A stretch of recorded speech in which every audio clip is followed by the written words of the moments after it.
dalam konteks benar salah melanggar hukum, kita itu nggak punya ukuran keluarga, nggak punya, nggak ada. Keluarga itu hubungan hablum minanas, apa ya, hubungan komunikasi lah, hubungan hati, hubungan pikiran. Kalau berbicaranya had, dalil, kebenaran, undang-undang, nggak ada, Pak. Ya iyalah, nggak usah undang-undang. Nabi aja kan begitu kan katanya. Saya sendiri yang memotong tangannya. Jujur Pak ya, jujur Pak. Di kampung saya, premanisme itu masih ada. Nah, kita melakukan sosialisasi ya, sosialisasi agar masyarakat itu sadar hukum, susahnya minta ampun. Ya sama kayak konteks begini nih ya yang sekarang terjadi tentang intimidasi. Warga tuh susah, karena warga tuh taunya, lo Saipudin, lo tuh caunya cuma kita, pondok kita, mabok. Salah. Seluruh kegiatan manusia di muka bumi ini, saya memang tidak hafal Quran, saya tidak pernah belajar khusus, tapi semuanya ada diatur di situ, termasuk ilmu pengetahuan, termasuk teknologi ada di Al-Quran semua. Jadi akhirnya saya bingung bahwa lu punya kenalan siapa sih Maisa gitu, lu punya backing siapa sih, itu yang nggak bisa saya ngomong gitu, itu kan nggak mungkin saya ilmu. Kemarin Pak ya, pernah ada satu kejadian tuh, rumah di belakang ada acara tahlilan 7 hari biasa di sini. Lalu di sini kan terbiasa sampai pagi Pak, ngaji gantian itu ya, pemuda-pemuda gantian sampai pagi, terbiasa di sini. Terus ada musibah, handphone hilang malam pagi, isi tuh ribut, Kang handphone hilang bla bla bla bla. Saya bilang besok malam kumpulin pemuda, kumpul semua. Habis tahlilan saya ngomong santuy gini aja, yang merasa ngambil tolong balikin, kalau malu tolong taruh di rumah, di tempatnya tadi diam-diam taruh aja. Waktu itu saya nanya ada boxnya nggak, ada kan, handphonenya nggak mahal cuma 1,5 juta. Saya bilang ada boxnya, oke berarti bisa diproses hukum kalau ada boxnya, ada bukti kepemilikan gitu. Terus saya kumpulin yang merasa, saya nggak mau nyuduh mencurigai siapapun, tolong yang merasa ambil. Ada jawara luar punya istri di sini, bisa apa sih si Maisa gitu loh, tahu apa sih ya, biasa dia kenalan anggota-anggota banyak, namanya cepu gitu loh. Akhirnya saya ngomong cuma sekali yang merasa, lalu saya nasihati gini, jangan salahkan kakang. Jadi saya biasa pemuda, orang tuh manggil saya kakang, kang saya gitu.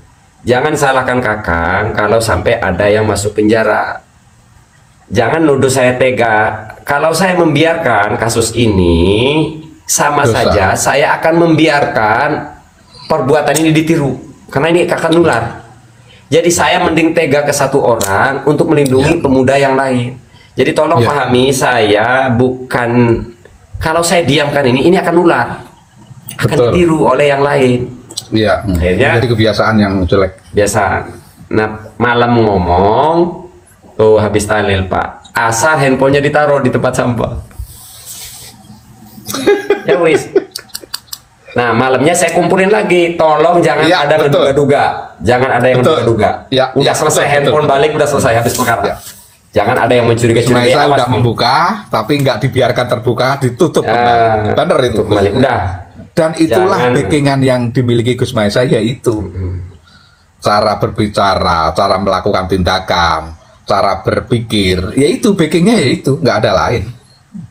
Bener Pak, saya tuh tegas Pak kalau ada perbuatan itu. Kalau kalian saya biarkan, nanti nular, rusaklah desa ini. Mending saya tega ke satu orang, tapi tidak nular gitu, orang jeri. Untungnya itu dibalikin asal. Jadi si pemilik barangnya datang ke sini, terima kasih Kang ngasih rokok sebungkus, nuhun Kang katanya. Saya sampai sumpah Pak. Yang pemilik handphone saya sumpah, kamu sumpah dulu di hadapan kakang, kan kakang nggak minta duit ke kamu. Kamu sumpah bahwa kamu tidak akan cerita ke siapapun, mencurigai siapapun. Iya Kang, saya sumpah demi Allah tidak akan menuduh siapapun. Yang udah selesai. Gini Gus, saya tertarik apa yang disampaikan Jawara tadi. Gus Maisa, Mahesa bisa apa? Dia kan orang ngaji, itu orang pondokan. Itu saya sepakat. Ini saya cerita saya kecil Gus, tahun-tahun 70-an. Saya kenapa tidak mau mondok, tidak mau memperdalam Al-Quran, itu diantaranya ya seperti pendapat oleh preman tadi. Soalnya fakta yang saya lihat di lapangan, guru-guru ngaji saya itu ilmunya ilmunya terbatas, ilmu keduniaan, ilmunya lah, ilmu, saya bilang ilmu. Soalnya apa? Guru-guru ngaji saya, yang ngajar ngaji saya, memang ilmunya memang nggak banyak. Jadi mereka juga kehidupannya juga nggak banyak. Tetapi kalau yang guru ngaji itu ilmunya itu memang sudah banyak. Contoh Gus Maesa. Itu orang benar-benar ustadz, benar-benar guru. Jadi nggak sekedar bisa baca tulis, sudah belajar ngaji, tetapi benar-benar bisa menyampaikan bahwa orang mau nanya apa aja, kasus apa aja, tetap ada dalilnya, ada riwayatnya, ada ayatnya, itu begitu. Jadi kenapa saya nggak masuk di pendidikan agama? Soalnya saya waktu kecil itu saya belum tahu. Sedangkan orang tua saya juga dari kalangan agama juga, cuma ya agama kampung yang hanya bisa sekedar bisa yasinan, bisa tahlilan, terus bisa ngaji-ngaji yang biasa-biasa saja, tidak memahami seperti guru-guru ngaji, ustadz-ustadz, kiai-kiai, contohnya kayak Gus Maesa begini. Nah, akhirnya dengan berjalannya waktu, bertambahnya usia, saya memahami ngaji pelan-pelan ya seperti yang disampaikan Gus Maesa, Gus Bahat, terus siapa itu Habib, bukan Habib, itu yang nggak mau dipanggil Habib itu loh, itu adalah guru-guru virtual saya. Akhirnya saya paham, oh ternyata tentang ilmu kedokteran, ilmu ini semuanya ada di Al-Quran. Nah, itulah makanya saya memahami betul apa yang disampaikan oleh Preman tadi. Ya memang faktanya santri kampung itu memang begitu, Gus. Jadi ngaji baru bisa alibata, hafal beberapa ayat pendek sudah disuruh ngajar. Ya nggak salah juga sih, yang ngajarnya kan ya cuma baca tulis itu aja. Tapi kalau kajian-kajian jarang, yang seperti Gus Maesa itu jarang. Kalau di kampung itu kelasnya udah kiai, kalau udah kelas kiai, kalau nggak santri ya nggak bisa akses. Itulah kenapa akhirnya orang-orang yang tidak pondok, yang tidak menjadi santri, ilmu tentang penerimaan ilmu, penyampaian ilmu agama kepada masyarakat itu kurang bisa menyebar luas. Begitu Gus, pengalaman pribadi saya Gus. Betul Pak.